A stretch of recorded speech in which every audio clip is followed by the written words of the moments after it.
music? China? What are they even saying? What is this Chinese rap music? Sounds like they're just saying ching chang chong. My chance new girl watch made in China. We play ping pong ball made in China. Hello and welcome to China Econ Talk. I'm your host Jordan Schneider here today with Sup China columnist Mark Dreyer. Today we're going to be talking about the economics and government influence in Chinese sports culture. Mark, thanks so much for coming on the show today. That's great to be here. Fantastic. So, Mark, what has been your favorite few spectator sports experience since you moved to China pre-Olympics? I mean, you mentioned the Olympics, and I have to start there. There were a few highlights, but definitely the number one was, there's a bit of a story. I guess we got some time. So, as a Brit who, I'm actually half Canadian, I was working as an accredited journalist for Canadian TV, CBC. Now, as a journalist at the Olympics, you get a media pass, so you can go to any events when you're not working, and you work typically very long hours. But the 100 meters was, the 100 meters men's final was something that I was off for. And I called a few friends and I was like, hey, where do you want to watch it? And I'd forgotten that my friend who had watched a lot of the stuff with, he actually had a ticket. So he was in the stadium. So, now I'm going to have to watch it by myself.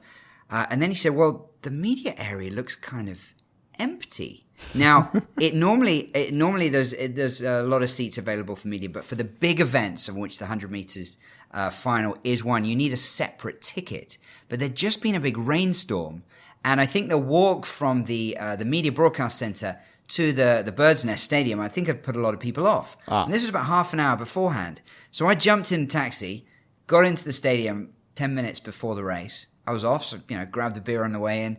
And just waltzed down to the front of the section. It was in the fourth row. I sat next to Steve Redgrave, who is a legend of Olympic and British rowing.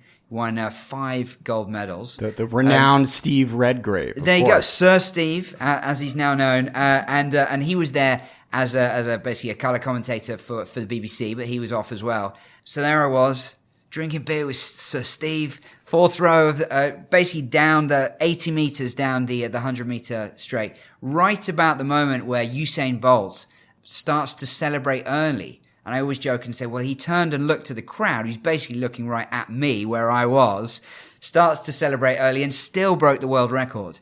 And that was a race that people still talk about, and I certainly remember it. And how about this recent Mavericks game? Yeah, here in Shanghai? So more recently, I've been to lots. I've probably seen a lot of sports over the years in China. But just last month, NBA preseason games. Every season before the season kicks off back in the States, 2 of the teams come over to Greater China. This year it was Shanghai and Shenzhen, the 2 games, and it was basically a full level NBA experience. Now, people in the States, if they're listening there, might be like, well, so what? We get that all the time. But honestly, putting on a production of that kind of quality is no mean feat in China. Sure. And if they've been to some of the other sporting events at the under end of the entertainment scale, should we say, they'll understand just how hard it is. But it was fantastic. It was everything that you'd expect from an NBA game. And the crowd, every seat was absolutely full until the very, very end for a preseason game. Yeah. The experience was great, but that shows you basketball is a big, big thing here. Sure. So maybe let's start and talk about the evolution of basketball as well as the CBA in China. So can we talk about the evolution of the players and Yao Ming's role? Sure. Well, Yao Ming was not the first Chinese player to play in the NBA. That was Wang Zhezhe, who played for the Dallas Mavericks a few years before him. And the Mavericks kind of actually, it was interesting that they were here again this summer. They've sort of kept a bit of a China connection through that. There have now been 6 Chinese players, I believe, to have played in the NBA. But Yao Ming, by far the most famous, had by far the longest career and most impressive career as NBA All-Star as well. And of course, everyone, if you have to name a Chinese person, Period. Yeah. People are not going for the politicians. They're not plucking Xi Jinping unless they're into global politics. Yao Ming is probably at the top of that list alongside Jackie Chan, isn't he? So he hasn't played for a long time, but basketball was popular before he played for the Rockets, but he really kind of took the sport into the stratosphere. Sure. And that cemented the NBA as the absolute top league here. Soccer is probably equally popular, but there's lots of different leagues. There's the German league, the Italian league, the British league, the Spanish league, and so on. So, and of course the Chinese league, as there is in basketball. But yes, he has really changed a lot, both with his time on court for the Rockets, and the Rockets now widely known as China's team because of Yao.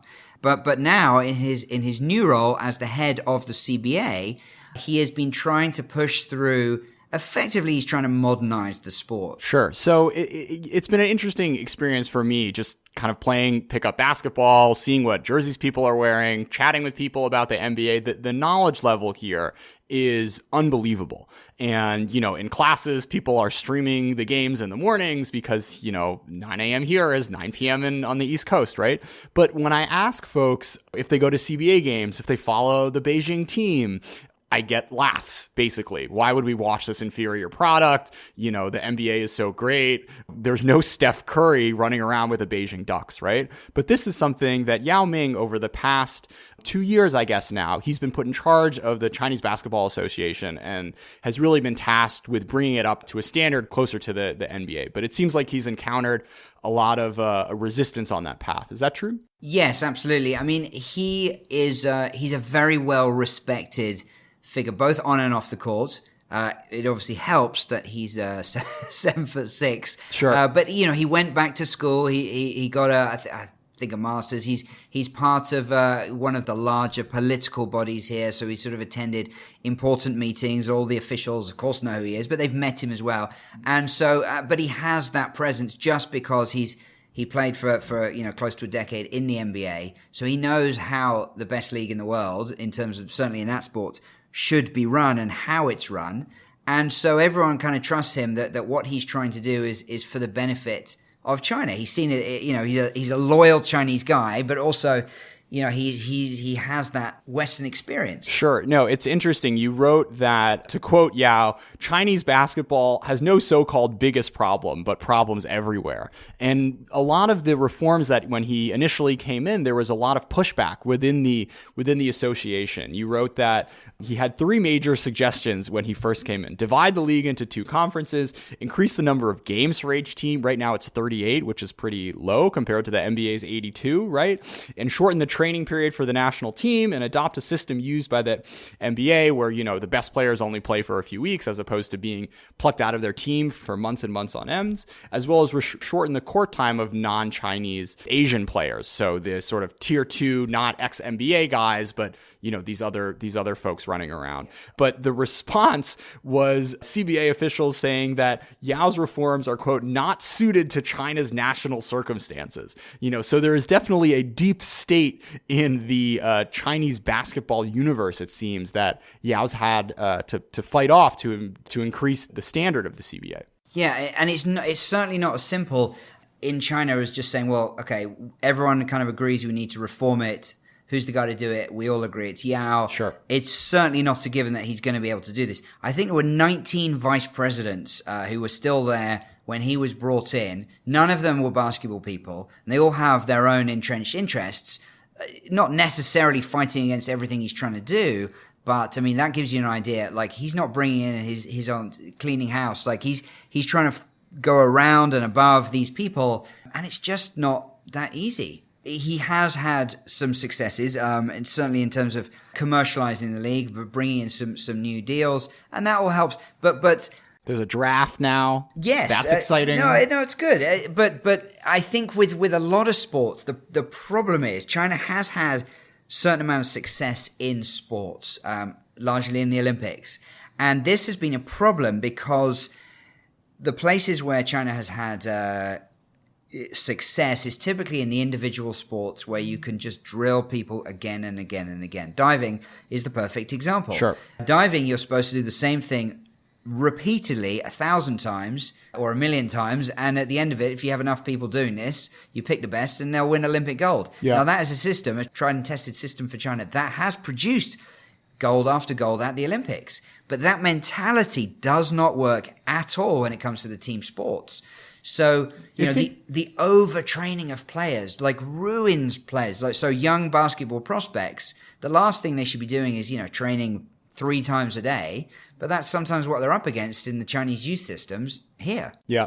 I mean, it's interesting, though, because people always use this example. Oh, these Chinese gymnasts. Oh, these Chinese divers, these Chinese swimmers, where they get drilled, the life gets drilled out of them, but, and they're secluded and their parents die, but no one tells them until after the big tournament or whatever. But at the same time, I mean, racket sports is while not a team sport, something that definitely needs more sort of creative flair and style, and the success that China's been able to pump out in terms of badminton players and table tennis players is something I think worth noting. Is there anything different in those systems that maybe can account for the success in those areas? Well, just go back to one of the things you mentioned in terms of having the life drilled out of them, and I think there has been a change amongst the public that says, this win at all costs, this gold at all cost mentality, it isn't necessarily great for the country moving forward because they've reached a later stage.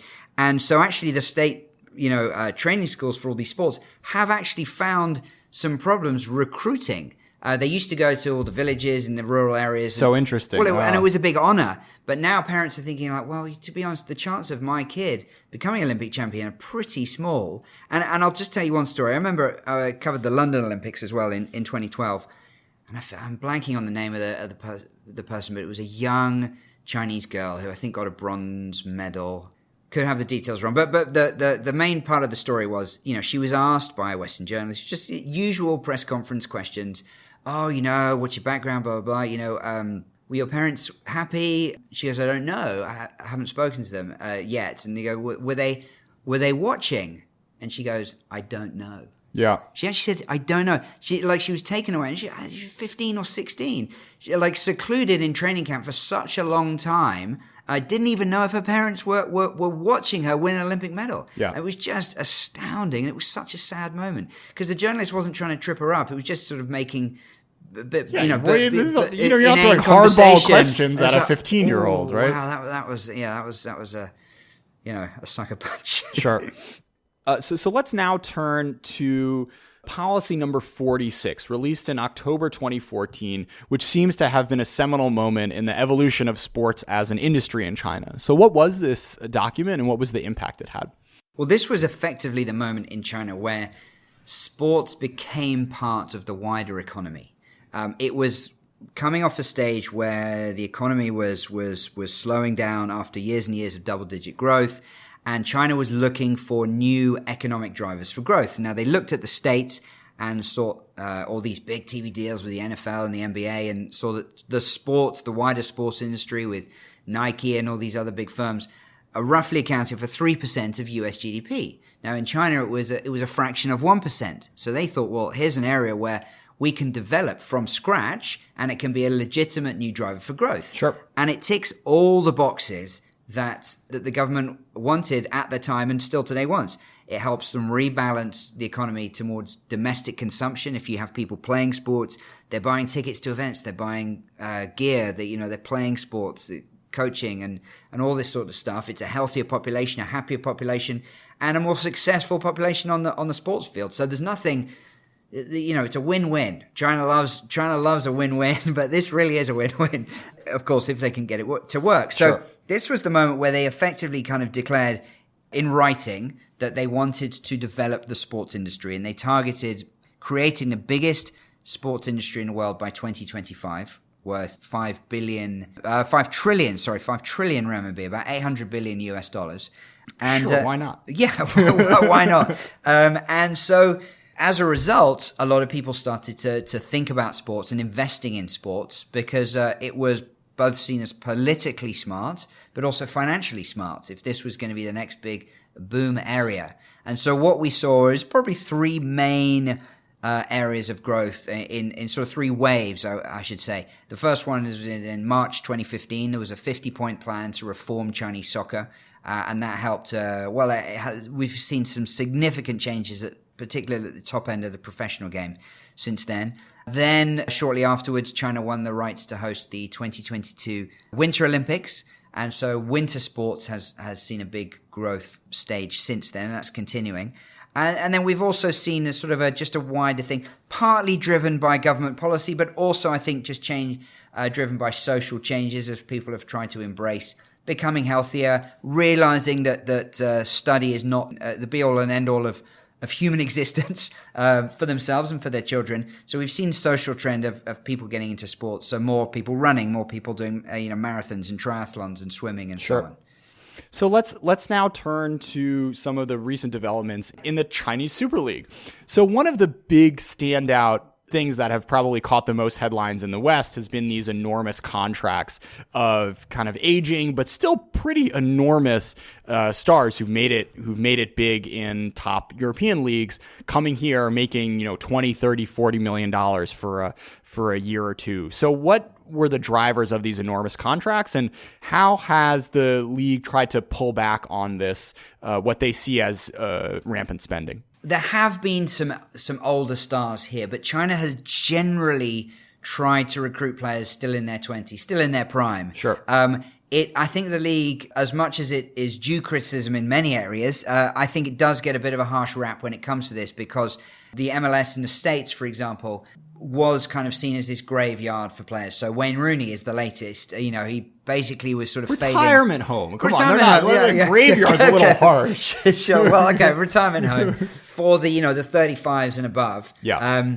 Whereas again, Oscar came from Chelsea, and he was still a very, very good player. He was 26, I think, when he came, and a few others have also fit that bill. But it comes from this going back to the policy document that sparked a big wave. In fact, we won't go into the details, but basically when the CSL TV rights were renegotiated shortly afterwards, the new deal was worth 20 times what the previous deal had been worth. And so clubs are suddenly that much richer, and they're thinking, well, the only way is up. We're just at the beginning of this boom cycle. And so suddenly they're feeling a lot more flush, and the government has said, hey, go buy some players. Effectively, that's what they're hearing with this green light for sports. Sure. And Xi Jinping known to be a soccer guy, and so suddenly they're trying to outspend each other. There's definitely a little bit of the bosses of the companies, and it's large real estate companies often involved, and trying to outspend each other with the biggest wage packet and the biggest transfer signing. So that was getting attention. We also saw some outbound investment with Chinese groups buying clubs overseas. Now, quite rightly, I think you have to say, the government realized that neither of these two things particularly benefited Chinese football. If you judge, and there's many ways to judge Chinese football, but if you have a system that is working, you should have a national team that is improving and playing well and doing well on a global level. China is one of the world leaders in many different areas. In soccer, it most certainly is not. Sure. And so it looked at this, well, how does buying a club in Europe help Chinese soccer? There's incremental, there's small amounts of synergies perhaps if you're involved also in soccer back here, but basically it doesn't. Also, getting the big stars, well, it helps attract some attention to the game, but unless maybe there's a little bit of skill that the rubs teammates off. Rubs off. The teammates are picking up something in training, but they can learn from coaches as well. So it's just huge amounts of money that would be far better spent on youth academies or better pitches, better stadiums, better everything. And so quite rightly, it moved to stop all these things. I've compared in the past Chinese soccer to a super tanker, like an oil tanker. Okay. Once it's set off in a direction, it's very hard to course correct. And so what we've seen is extremely heavy-handed moves to try to stop these policies, which weren't really the initial intentions ahead of time. But they should have thought of this before they made before they issued the policy, before they allowed all these moves to happen. They should have thought. It didn't take a genius, and this is not using the benefit of hindsight, but so many things that the CSL and the CFA, the Chinese Football Association, have done to correct moves. They should have been able to to predict. Yeah, I mean it's a fascinating example, like 上有政策下有对策, right? Where all of a sudden you see the government or see that these enormous things are happening, and as you've written about, they change the regulations in a way that they think can get around it, but all of a sudden the clubs are creative enough to figure out ways to keep signing these players on different transfer agreements or come up with ways. I think my favorite one, you talked about how there was a regulation where they had to play, under 23 Chinese players on the national team at least every game. And what would they do? They'd bring them on in extra time for 2 or 3 minutes, right?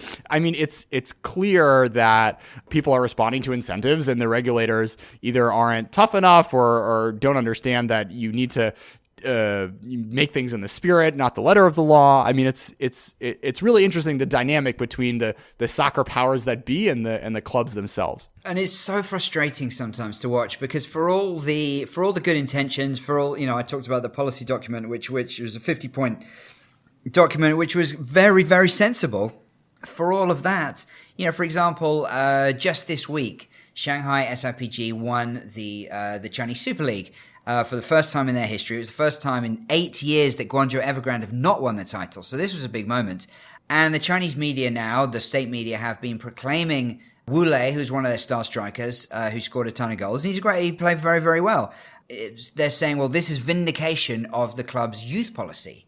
Now, Wu Lei is 26. He's not bound by these under-23 rules. And they were specifically referring to the increased time of the Chinese young players this year versus last year. Yeah. It's got nothing to do with Wu Lei. It's like, it's just, again, so nothing will change because it's people trying to give credit to the misguided policies that were brought in and now trying to justify. There was another, the People's Daily were saying that the 3 party members were in the Shanghai team were basically leading the charge this season. I mean, it's absolute nonsense. Can you talk a little bit about the final clinching game and the sort of missed opportunity that the league had to promote itself? So the unofficial attendance, it takes a few days for them to confirm attendances, was about just a little bit under 19,000 as Shanghai SIPG beat Beijing Renhe 2-1. There was 2 games left in the season. They only needed 1 point to claim the title. So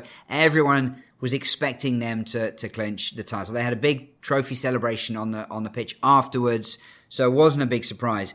And this was the first time in the club's pretty short history that they were able to do this. And again, the first time in almost a decade that we've had a new winner of the Chinese Super League. So this should be celebrated. It should be an absolutely packed attendance. And as one of the more recent clubs, they don't perhaps have the history of some of the other CSL clubs, but there's certainly enough people who would have to fill a stadium. Sure.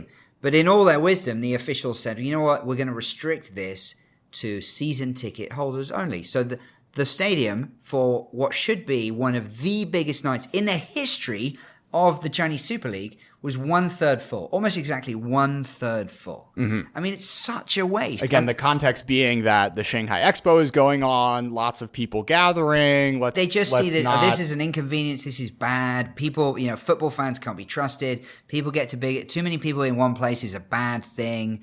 Based on some of the other decisions we've seen over the last years, to be honest, fans can probably be thankful that the match even took place. It wasn't cancelled or postponed for a month or something stupid.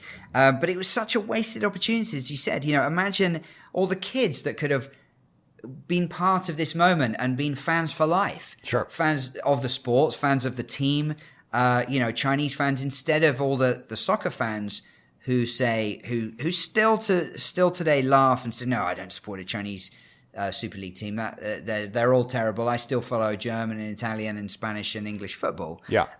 This is a chance to really develop the fan culture, and that's what I said, it's so frustrating. Going to a CSL game, I think, is a real encapsulation of the promise as well as the challenges that are facing Chinese domestic spectator sports today. Because on the one hand, you see the passion. I mean, there are people screaming their lungs out who are clearly, thousands and thousands at these Guoan games in Beijing, which I've been to, screaming their lungs out, have incredible amounts of passion and really love the sport and love their team.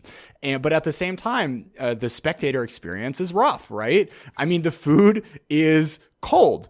If there's any at all. The sodas are pre-poured out and are no longer bubbly by the second half. It's a tough environment, and I think I don't think it's an interesting contrast, because on the one hand, you're spending $40 million on these players, but the investment in certain other aspects of the fan experience are really lacking. Not just the fan experience. I'll give you another example of where money is sort of misdirected. Going back to there was a game with one of the top foreign stars in Shanghai, and he was in a fairly clumsy tackle with a Chinese player. It wasn't particularly malicious. It was just a bit awkward. And he had a very nasty, Demba Ba, his name is, and he played in the English Premier League. You know, really top level player for China in particular. Had a bad leg break. It was pretty nasty, and people thought, that he might never play again. But the way I looked at it, it looked like he sort of stubbed his toe in kind of a divot on the field, on the pitch. Yeah. Right. It wasn't a bad malicious challenge from the opposition player. The week after, they miraculously decided that they'd relay the pitch. And it came out that it hadn't been relayed in something like 5 years. Yeah. And it also came out that between games, midweek games, they'd been using it as a golf driving range. Oh, Jesus. So no wonder there were divots all over the field. Oh, no. Like actual golf divots. I mean, it was just you're spending all this money buying the player and then paying their wages and their medical bills. And it's wasted. You don't want to spend the money on 5,000 kwai it's to going put to be some more than grass that, down. but like still, it's just so short-sighted. Sure. So another one of these kind of short-sighted things, I think, comes back to the national team and the way that they're organized. So recently you wrote about how the national team were pulled for all their leagues for like a 3-month-long seclusion training camp. Again, and comparing this to the experience of Western and South America, and basically every other national team in the world, is basically they play 90% of their games, 90% of their time, and their development is with these club teams, where they get this really great coaching and they play alongside top quality talent and competition. But this is not something that the Chinese system is really embraced. So what's going on here in the relationship between the state and the national team? So just to give a little bit of explanation of what happened is they've been trying to promote the development of Chinese young players. Now this is 100% a good thing. Sure. But there are ways to do it and ways not to do it. You don't force. We talked about the quota system where people are coming in for the final few minutes of the game, or sometimes starting the game and then being subbed off within about 10 minutes. Even more humiliating. Yeah, right? exactly. Like with no injury, no even pretense that it was a strategical change. There are ways to incentivize teams to do this and to develop their own players rather than just forced to tick a box. So what they did, there's been a focus on under 23 players, and then this training camp was for under 25 players, and they pulled out 55 players from across the leagues while the season was still going on. It still hasn't finished. So I think there were 6 games to go. And this has a significant impact on the league. Teams might be relegated because they're missing some starters who have been pulled at a moment's notice. They were given about 3 days warning. And of course, absolutely no choice in the matter. Sure. That they had to go and do this training camp. So it tells you a few things, but most importantly, that the people who are making these decisions have absolutely no idea about the sport, because it's just nonsensical. There's no... I can't even, sometimes you can find creative ways where this can perhaps be seen as a positive. Yeah. But like I said, the development of young players. These guys are running, like 2 marathons every other day or something. Yes. I mean, it's basically, it's an interesting mindset thing where presumably you can imagine the thought process of, oh, wow, we've had these really embarrassing losses like 6-0 to Wales or whatever. So what we need to do train them harder. is we got to work these guys, or we got to show that we're working these guys. And it's reverting back to the individual, kind of the old style state-run system that does work, that has worked in the individual sports in the Olympics. Sure. But it just doesn't work in soccer. If you're stamping out, basically stifling out creativity, and again, this might be a bit far-fetched, but for me, I think there's something in it.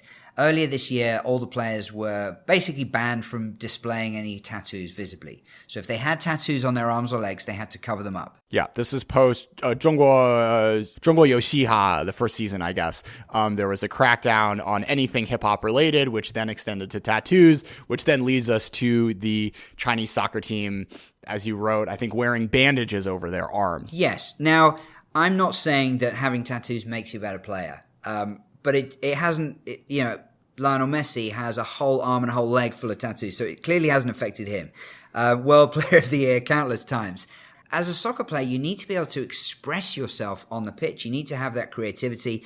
You need to have that freedom to try something a bit different. If everyone knows what you're going to do with the ball, it's going to be pretty easy to play against you. You have to have players that think a bit differently, that can be creative. And if you're stifling out every ounce of creativity, whether it's covering up tattoos, whether it's forcing them to shave their heads for a military training camp and run a marathon a day, how on earth are they expected to suddenly miraculously be these great players? Yeah. You can't just overtrain and make them better athletes than the other countries. It doesn't work that way. Like, sport has moved on light years from that way of thinking, but these are still the decisions being made, and so that shows you who's in charge. Yeah, I mean, it's really interesting because on the one hand, it is very clear that people at the top of the party system care enormously about this. Yeah. I mean, I think the celebrations and the national pride coming from China qualifying for the World Cup. What was that for the South Korea World Cup was this enormous national outpouring, and the government, she is personally a soccer fan, and I think understands the connection between national pride and national soccer. But at the same time, the attention that this brings from the government's perspective is likely doing more harm than good, or there are clearly negative side effects to all of this pressure and all of this money and all of this attention that the powers that be within the government are bringing onto the soccer system.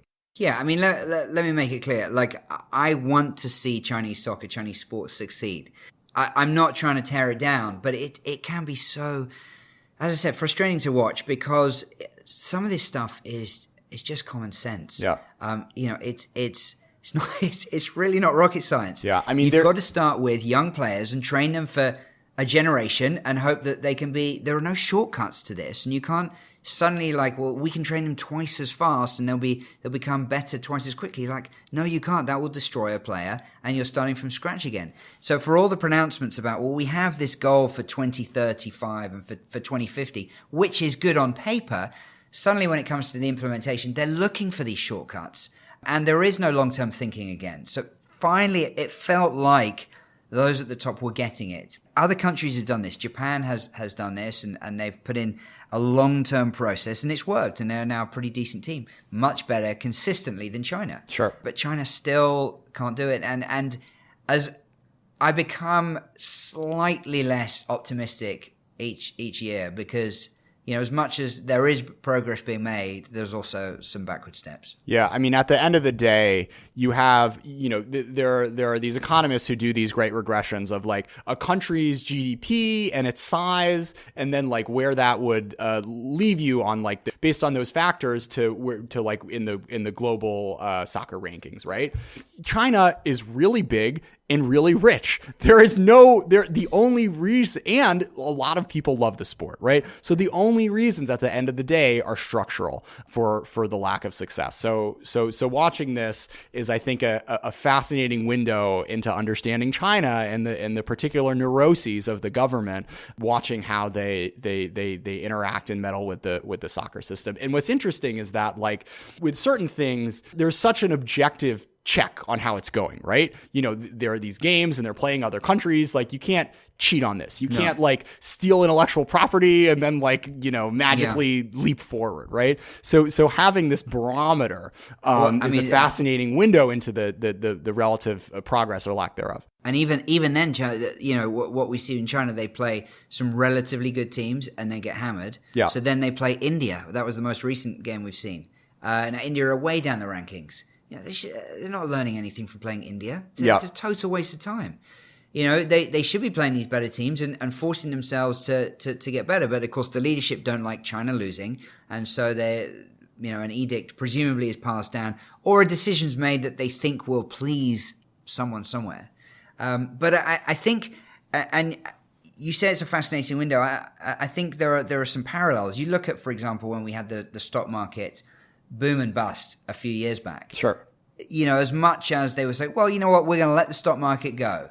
But as soon as things get a little bit too bad, they revert to type, and then suddenly it's not a free market anymore, and they have the national teams basically buying the stocks to stop the slide. Sure. And as much as those in the sports area do appear at times to have kind of grasped what they need to do and take this long-term initiative, when it doesn't quite work immediately, again, revert to type and sort of dig in and do it the old-fashioned way. And that just undoes all the good work so quickly. Sure. So closing on a perhaps less depressing note, let's talk a little bit about the growth and evolution of fitness as a thing in China. Definitely walking around Beijing in the building we had lunch in today, there is a trampoline exercise class where you bounce up and down on these 3-foot diameter things. I mean, it does seem both in first tier cities as well as third and fourth tier cities I visited that gyms and fitness is becoming much more a part of kind of like bourgeois life here. So what's behind this trend, and if you have any numbers on it and sense of the drivers? One number that I can recall, I remember in 2011 there were 22 marathons or marathon-like road races in China. Mm-hmm. And 6 years later, in 2017, there were more than 400. Wow! And that growth has continued certainly through this year and beyond. And just anecdotally, you never used to see people running in the parks in Beijing or in the evening, and now you see them all the time. All these gyms have popped up, fitness gyms, spin classes, CrossFit. I don't know how much growth we're seeing or not in perhaps more interior areas of China, but certainly in the wealthier areas, it's a massive drive. And I think there's a lot of reasons for this, but one is it's people are kind of proud. Running, for example, you see on WeChat, everyone runs and then they share the map that they've run. You've probably seen this countless times. It's a very shareable activity. Mm-hmm. It's not a particularly sociable thing. It can be. You can run in groups, but often when people could just go running by themselves, they're doing it by themselves. But then they're kind of telling everyone, and they're sort of proud to do it. And so it's not a boastful thing. But it also puts a little bit of pressure on themselves and it puts a little bit of pressure on their friends. And generally, I think it's more acceptable. It's more well regarded. People want to be healthier. They want to be seen to be healthy. They want to show people that they are, being active. And this is definitely a change. And this will have a dramatic effect on the next generation because it was all about, with 10 million students graduating every year or more, all about the Gaokao and how well you could do. Sports was just seen as a distraction, mm-hmm. right? Why would you do sports after school when you could do extra tutorials? But now people are seeing the value and everything. You're more likely, for example, to get a scholarship to the US, which is still the prized goal for a child's education. Sure. If you have outside interests, there's no point just being an academic robot. It doesn't matter how good your grades are. That's not going to get you there. Yeah, I mean, it's also a real marker of a white collar society, mm-hmm. right? 40 years ago, it's fantastic. In China, why would you pay to exercise? Your job is working in a factory or farming, right? Yeah. And the more sedentary white collar lives that people adopt, the more people have their first backaches and their eyes hurt. And you had the morning routines, gym class. 5 minutes every day in the morning. Yeah. So it is fascinating seeing this trend really come into its own in China, and I'm sure there will be I think my favorite gym class with Chinese characteristics I've had. Well, it's interesting because you don't really see a Tai Chi class that's in one of these special gyms, but some more Japanese inspired stuff. You'd see a kendo class, that sort of stuff. MMA is also something that seems to have been taking off. More and more boxing gyms. Maybe talk a little bit about the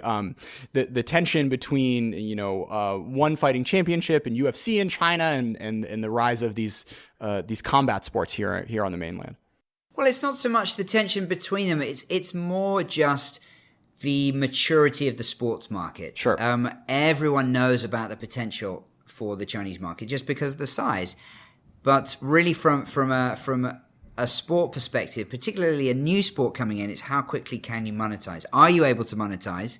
And how quickly can you do that? So how much should you be investing, spending, and what kind of returns can you get? And how quickly can you get them? I mean, we've seen, as we said, online sports platforms effectively go bust because they've overspent, because they have looked at the big boom and just thought that it was going to be bigger than it was. They've got the trend right. There's nothing wrong with that, but there's been a bit of a correct, and they'd overstretched, and so Le Sports is the one I'm talking about. Have basically lost all their TV rights. Yeah, it's interesting thinking about the NBA. I mean, they basically had decades of free advertising because people would, watch their games for free streaming online, or these pirated channels that actually went out on CCTV. But, it was so early that, they didn't feel like they were losing all that much. But now, if you're One Sports or UFC and you want to break into the kind of media feeds of Chinese customers, you're going to have to pay money and advertise to get yourself noticed. And Chinese sports fans, unfortunately, don't really like to pay big money to watch sports events. Sure. The concert tickets are generally far more expensive and get full houses than the sports events. Interesting. For example, CSL games, it's pretty hard to buy tickets. Certainly as a foreigner, it's almost impossible to buy a ticket on the website, so you've got to go through the scalpers. But you can get cut price tickets very easily, even apart from the few games that are sold out.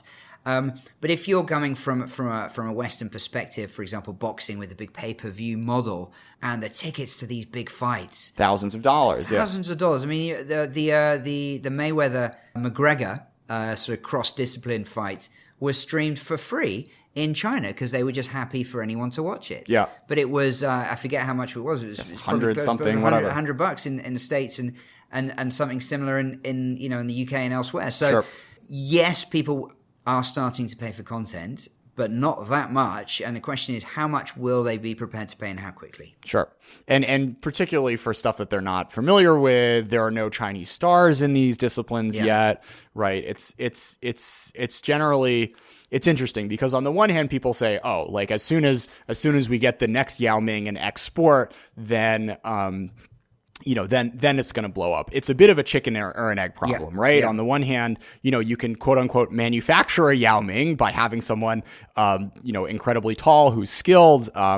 But a lot of these other sports, it's not that easy, right? Particularly these ones that aren't as routine dominated like the gymnastics and diving of the world. So it really takes millions of Chinese kids being interested and playing for fun and having the right coaching to create that next superstar in MMA, in soccer, and in what have you. But if you don't have that interest and you don't have people watching the sport all the time, then those kids aren't going to be the ones to choose whatever sport you're into. Exactly. I think there's too much focus sometimes on you finding the next Yao Ming, the next Li Na, or whoever it is, because you're not going to find another Yao Ming. I mean, he was one of the tallest people that the world has ever seen, sure, like on the planet. But you can have another Chinese basketball player in the NBA. There is one who's on the fringes. He's a young kid on the fringes of the Rockets team, Joe Chi, right now, in his early 20s. There's no reason why other players can't develop. So it is creating that the business model for the sport should not be to try and win the lottery with a Yao Ming. It sure, should be to create that interest, and that organic interest will naturally produce Chinese players. Mark, thanks so much for coming on China Econ Talk. It's been a pleasure.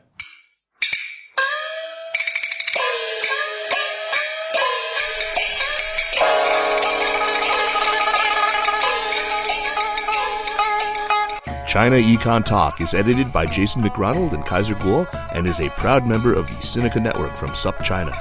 For other great shows on contemporary China, check out the Caixin Sinica Business Brief, the Pan Daily Tech Buzz China, the New Voices Podcast, Ta for Ta, and of course, the Sinica Podcast. Until next week.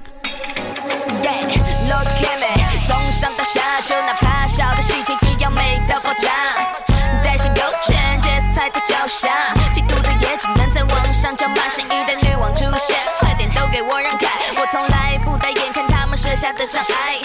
衣服换来换去怎么办？一选择头疼，这里好星星，在台下有门，女王的心意，耀眼的星星，时尚的基因搭配什么？看我的心情。